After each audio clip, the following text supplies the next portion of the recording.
एक बार एक किसान हर कभी आने वाले आंधी तूफान, ओलावृष्टि, तेज धूप इत्यादि से परेशान हो गया, क्योंकि कभी कभी फसल ज़्यादा खराब हो जाती थी।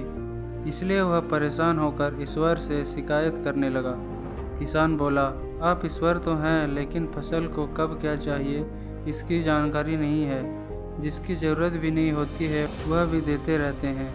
इसलिए आपसे मैं विनती करता हूँ कि आप मुझे एक मौका दीजिए, मेरे कहे अनुसार मौसम कीजिए, फिर हम सब किसान अन्न के भंडार भर देंगे।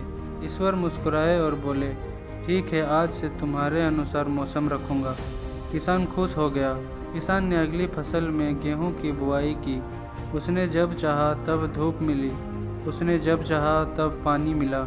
पानी की तो उसने बिल्कुल कमी नहीं आने दी। आंधी, बाढ़ और तेज धूप तो उसने आने ही नहीं दी। समय बीतने पर फसल बड़ी हुई।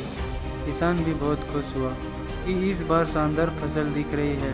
किसान ने मन ही मन सोचा कि ईश्वर को अब पता चलेगा कि अच्छी फसल के लिए क्या क्या जरूरी है। फालतू में ही किसान को परेशान करते रहते हैं। किसान फसल काटने के लिए खेत पहुंचा। गेहूं के पौधे की बालियों को हाथ लगाया तो उसके पैरों तले जमीन खिसक गई। उसने देखा कि किसी भी पौधे की बालियों में एक भी दाना नहीं था। किसान दुखी हो गया और बोला, हे ईश्वर, ऐसा क्यों हुआ? क्योंकि मैंने तो सब कुछ सही किया और सही समय पर किया।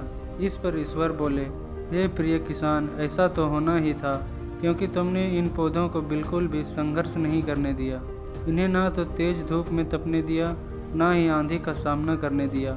इन्हें किसी भी प्रकार की चुनौतियों का सामना नहीं करने दिया। इसलिए बाहर से भले ही अच्छे दिख रहे हों, लेकिन ये अंदर से बिल्कुल खोखले हैं। इनके अंदर कुछ भी दाने नहीं। पौधे जब विभिन्न चुनौतियों का सामना करते हैं तो उनमें ऊर्जा पैदा होती है। यह ऊर्जा उनके अंदर सही सामर्थ्य पैदा करती है जिनके लिए वो बने हैं। दोस्तों, ठीक इसी प्रकार जब तक इंसान संघर्ष से नहीं गुजरता है वह आदमी खोखला रह जाता है। जीवन की चुनौतियां ही उसके लिए उन्नति के नए रास्ते खोल देती है और आदमी को मजबूत और प्रतिभाशाली बनाती है। इसलिए आपके भी जीवन में मुसीबत या चुनौतियां आए तो घबराना मत। यह आपको बिखरने के लिए नहीं, निखारने के लिए आती हैं। दोस्तों, आज की कहानी आपको कैसी लगी हमें कमेंट करके ज़रूर बताएं। धन्यवाद।